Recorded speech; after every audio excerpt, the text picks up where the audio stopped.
Hey everyone, welcome back to Ontario Gardening. Today we are going to be making some carrot cake jam using fresh pears and carrots from the garden. So for this recipe, you're going to need 1.5 cups of shredded carrots, 1.5 cups of pears. They need to be peeled and then chopped up into little chunks. About 20 ounces of crushed pineapple, which is about 2 cups, 6.5 cups of white sugar, a package of powdered pectin, 3 tablespoons of lemon juice, 1 teaspoon of cinnamon, 1/4 teaspoon of nutmeg, and 1/4 teaspoon of ground up cloves.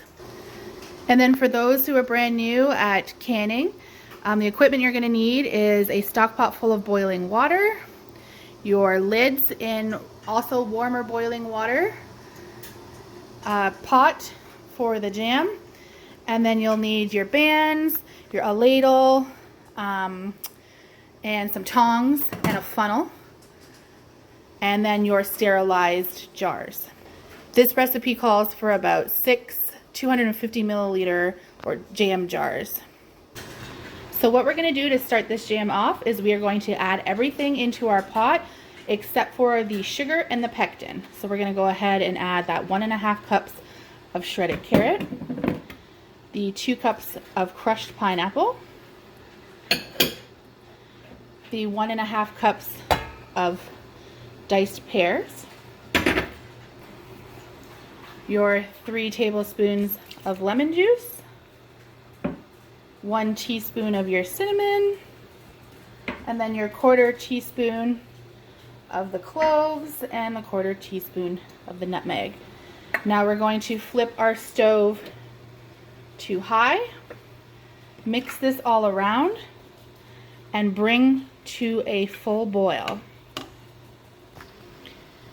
So like I said, we've got it all mixed together here, and then just keep stirring it, making sure nothing's burning to the bottom until that reaches a boil. And then once it reaches the boil, we are going to let it simmer for 15 minutes, so we'll do that in just a sec.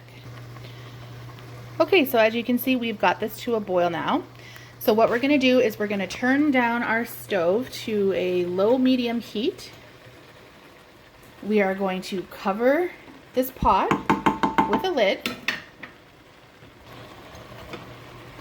and we are going to let this simmer for about 15 minutes or until those pieces of pear are nice and tender and soft. So just keep an eye on them. You're going to want to come and stir every couple of minutes just to make sure nothing is burning or sticking to the bottom. And once those are soft, so it could be faster than 15 minutes, it could take a little bit longer than 15 minutes, just check on those pears, and once they are soft, at that point we can move on to the next step.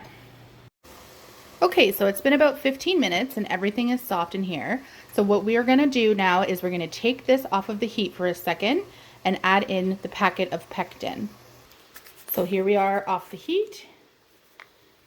We're adding in this packet of pectin, and then we're going to stir this around and mix it all in nicely. And then we're going to return it back to the stove, turn our heat up high, and boil it for just a minute. So that's stirred in there, and let's return it to that stove. Turning that heat up high. Just make sure you're stirring it constantly so nothing is sticking to the bottom. And it should get back up to a boil pretty quickly because you did have it on simmer. And for just 1 minute, let that pectin boil into the pear mixture. Now our last step is we are going to add that 6.5 cups of white sugar. Stir that in, which I'm going to do off camera real quick, just so it's easier for me. Okay, I have stirred in all of the sugar. We're going to stir this constantly to make sure that that sugar does not burn to the bottom, and get this back to a full rolling boil. And once it is boiling, we let that boil for 1 more minute. Okay, so we've reached that full rolling boil, and you know it's a rolling boil once you can stir it and the boiling doesn't stop. And we're going to let that boil for just 1 minute and then take it off of your heat. I should mention while it's in that full boil for the 1 minute, stir constantly because it's sticking really bad right now. So just keep stirring and make sure nothing's sticking to the bottom. And the 1 minute is up, so let's take this off the heat. So we've just let that sit for a second and cool down. And we are now going to ladle our hot jam into our clean, sterilized jars.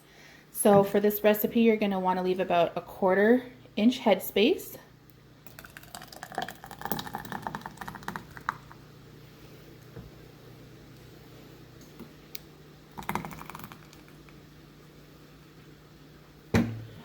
So taking this off and leaving it to about here.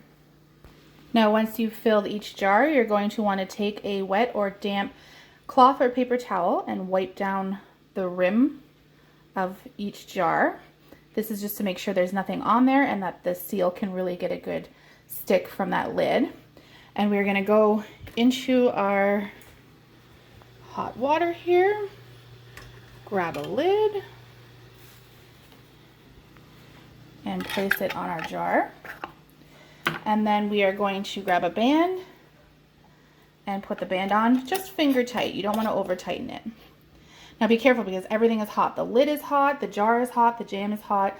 So you don't want to burn your fingers. You might want to use a mitt to do this. So we're going to fill all these jars and then we are going to put them into our hot water bath to process them for 10 minutes. So as I said before, we've got them in our stock pot of boiling water at this point, and they are processing in here for 10 minutes, and then we're going to take them out and let them cool. And here is our finished product. This is just the little bit of leftovers that we had left that's going to go in the fridge. Carrot cake jam. Join us next time as we can more things, and we're going to head out and start amending some beds for the gardens for the fall, or sorry, for the winter. Talk to you later. Bye.